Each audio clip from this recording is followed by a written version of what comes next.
So imagine this. You're driving down a road at night and you're listening to the radio, kind of zoning out, when in the distance you see something floating in the sky.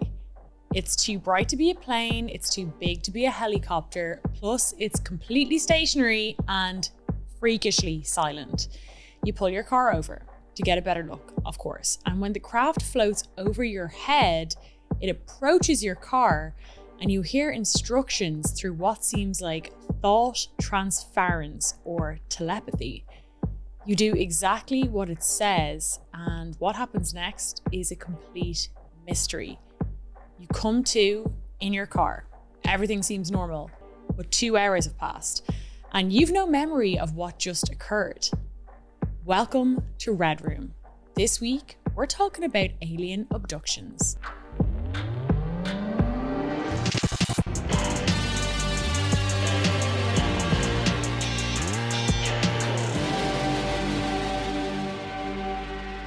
So alien abductions and the entire alien world are one of my favorite topics to talk about.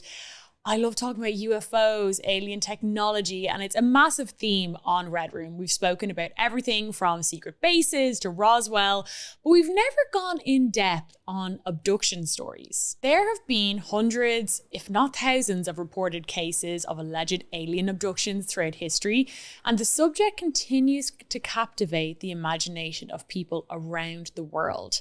Some view the accounts of abductions as credible evidence of alien contact, while others view them as the result of psychological factors, hoaxes, or misidentified natural phenomena. Today, we're going to focus on one story, that of Betty and Barney Hill. But we're not going to solely focus on abduction. We're also going to talk about the alleged purposeful disinformation programs run by US government, which aim to both mislead the public and discredit legitimate claims of UFO sightings, even conducting some of the abductions on their own. Now, before we get going, you know what I'm going to say, make sure you're subscribed, make sure you click follow if you're listening on Spotify or any other podcast app, and make sure to leave me a comment. I love knowing what your favorite episodes are, what your favorite parts are, if you've heard the stories, if you haven't heard the stories. I always love to hear back from you and be able to chat back and forth. Now, get those tinfoil hats on. For this episode, you're going to need it, and let's dive in. So Betty and Barney Hill were an American couple who claimed to have been abducted by aliens on September 19th, 1961. And this is one of the first and most famous reported cases of alien abduction in the United States. According to Betty and Barney Hill's account, they were driving through rural New Hampshire in 1961 when they saw a strange object in the sky. They reported that the object descended and hovered just over their car, causing them to experience a period of lost time, and we'll get onto that later. Their story has been subject to a lot of scrutiny and so much debate. Some people accept it as legitimate and, one of the most legitimate accounts of alien abduction, while others dismiss it as a hoax or the result of some sort of psychological phenomena like sleep paralysis or repressed memories. But despite the lack of concrete evidence, the case remains one of the most well-known and controversial in the history of UFO sightings and abductions. So we have to talk about it. The Hills, as I said, were a normal couple. Betty worked as a social worker and her husband Barney was a postal worker. They were a mixed race couple and they were both members of the NAACP. Barney was on the local rights board of the US Civil Rights Commission as well, so he was an activist in his own regard. The night of their alleged abduction, they were on a long drive home when they saw something strange in the distance, as all good UFO and alien abduction stories start. So Betty's sister had apparently seen a flying saucer years before, so Betty was intrigued, and she asked Barney to pull over so they could take a look at the object through their binoculars. Betty said through the binoculars she observed an odd-shaped craft flashing multicolored lights traveling across the face of the moon.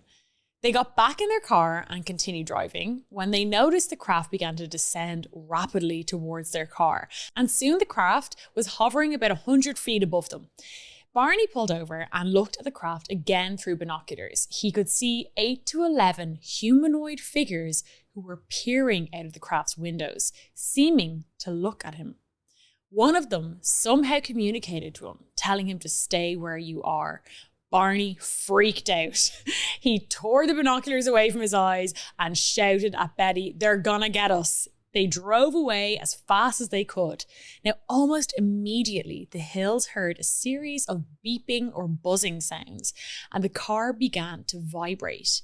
They then experienced what they described to be an altered state of consciousness, followed by more beeps and buzzing noises. This round of buzzing and beeping noises returned the couple to full consciousness. When Barney came to and looked around, he couldn't believe where they were. The car was almost 60 kilometers away from where they first encountered the craft, and more than 2 hours had passed on their clock. Confused, he took a sudden sharp turn and a fiery orb glowed in front of them on a dirt road. So the Hills got home around dawn and they both felt weird. I mean, I've got home at dawn before and I felt fucking weird, but I haven't been abducted by aliens. But we all know that feeling. You're getting home, it's getting bright, you feel something weird has happened. And something's not right. Now, they were confused and they were out of sorts and they were acting weird. Betty insisted that her luggage be kept near the back door. Their watches both stopped working. The leather strap on the binoculars was torn, the toes of Barney's shoes were scraped, and Betty noticed that the dress she was wearing was torn at the hem, zipper, and lining. They took long showers to remove possible contamination, and they drew a picture of what they had both remembered to observe. The next day, Betty noticed that her ripped dress was covered in a pink powdery substance. They also noticed there was shiny circles on the car's trunk that had not been there the previous day.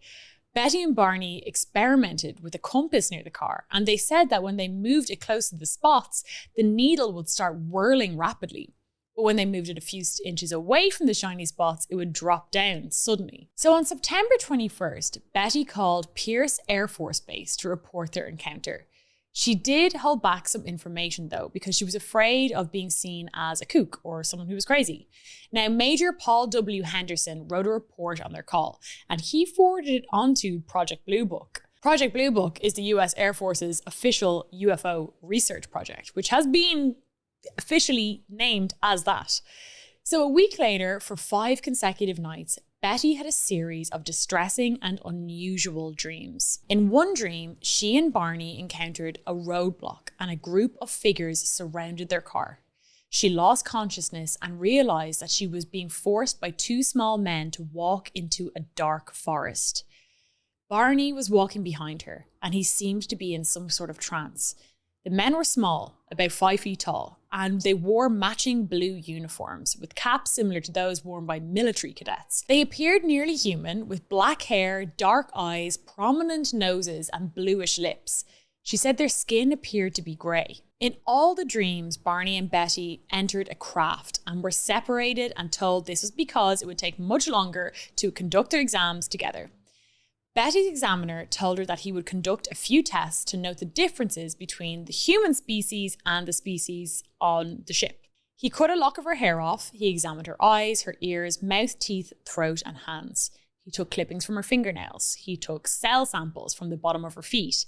He then tested her nervous system and thrust a needle deep into her belly button, causing apparent agonizing pain. Now, she screamed in pain, but said that when he waved his hand in front of her eyes, the pain vanished.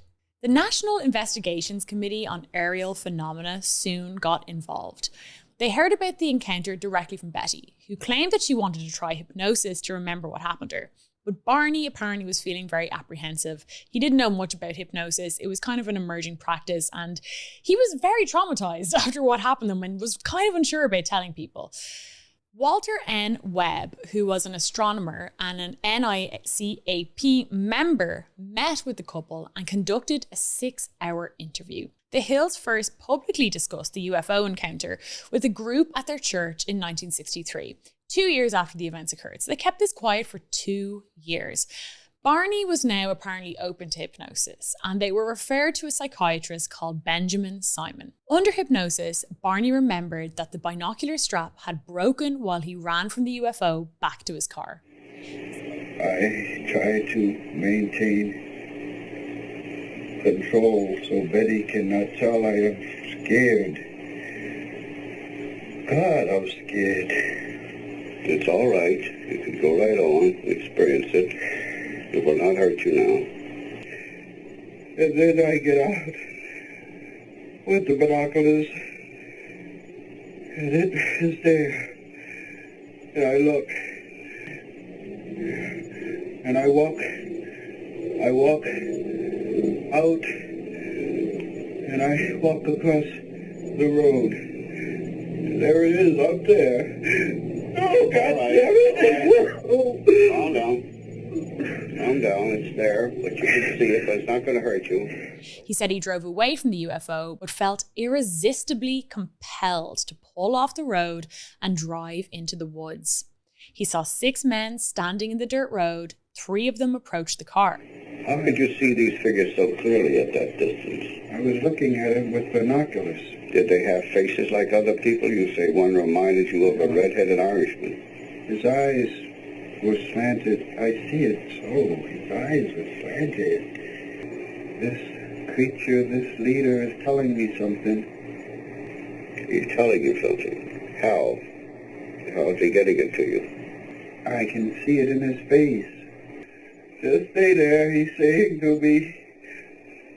All right. I'll take in my head. Just don't pull the binoculars away. God, give me strength.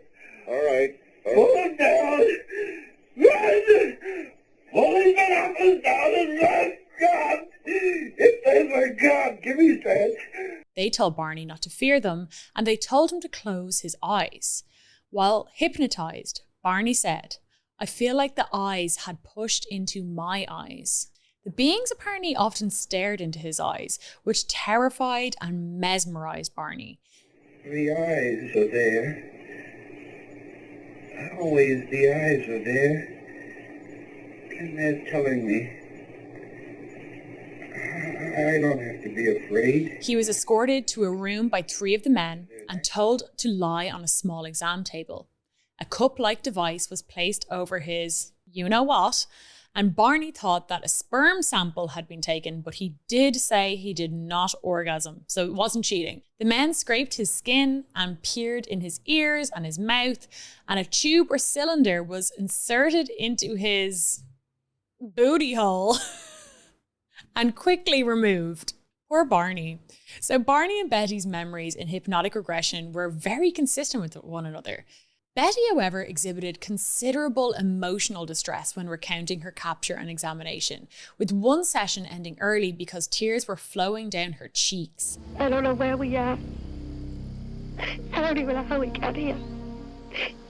At that time, I didn't feel afraid. Why are you crying if you're not afraid? I was afraid when I saw the men in the road. Men in the road? I never been so afraid in my life. Betty was encouraged to sketch a copy of the star map that she claimed the beings showed her while she was in captivity. While still under hypnosis, she replicated the star map shown on the ship. Years later, a woman named Marjorie Fish attempted to interpret Betty's reproduction of the map and concluded it struck a remarkable resemblance to the star system Zeta Reticuli. So the story of Betty and Barney Hill received widespread attention and sparked interest in the phenomenon of alien abductions. The case remains one of the most well-known and controversial in the history of UFO sightings and abductions, with many people continuing to debate the validity of their claims. Now I want to speak to you about disinformation programs. The term disinformation refers to information that is intentionally false or misleading and is used to manipulate public opinion or obscure the truth. In relation to UFOs, it's conducted by the US Air Force military and Secret Service, and it focuses on deliberately spreading false information with the intention to purposely mislead the public's interest or discrediting legitimate claims of UFO encounters. The use of disinformation in the context of UFOs has a long history, dating way back to the early days of the modern UFO phenomenon in the late 40s and early 50s, basically since Roswell. Since then, many governments, military organizations, and other entities have been accused of using disinformation tactics to control the public's perception of the phenomenon. Critics of the programs argue that they serve to obscure the truth around the UFO phenomenon and limit our access to accurate information about what is in our sky. While others argue that the programs are necessary to protect national security and maintain public order, and that they reflect a legitimate concern about the potential consequences of widespread public belief in extraterrestrial life. Regardless of whatever your perspective is on the subject, it's clear that disinformation is very real, and it has played a significant role in shaping public perceptions of the UFOs and alien story. Now let's talk about Richard Doty. So Richard Doty is a retired special agent with the US Air Force Office of Special Investigations. He's known for his involvement in the investigation of UFO sightings and his alleged involvement in the dissemination of disinformation related to alien spacecraft and abductions.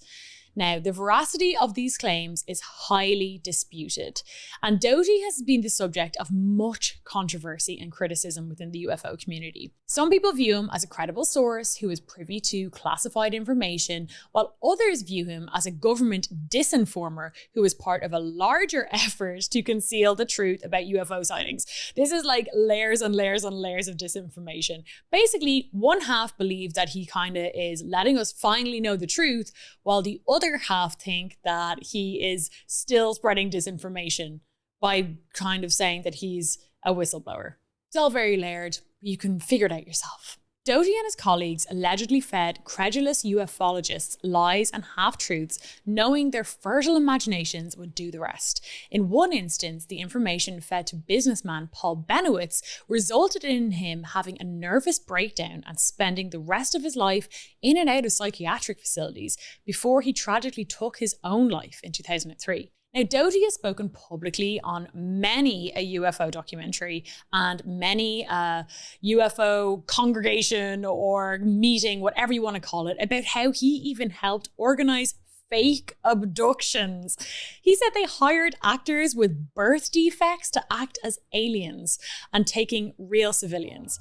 Civilian sightings were done by Project Blue Book investigators, but the real mysterious cases were handled by the Air Force Office of Special Investigations. That was part of our job. We went out and tried to disinform people who had a UFO sighting. And there's manuals that governs exactly how we do that.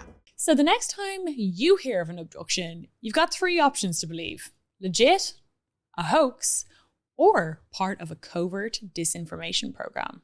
That is all we have time for this week. I hope you enjoyed this episode and I hope you're enjoying this season so far. Do let me know in the comments what you're loving. Leave me a review, make sure to subscribe, and I'll talk to you all next week. Bye.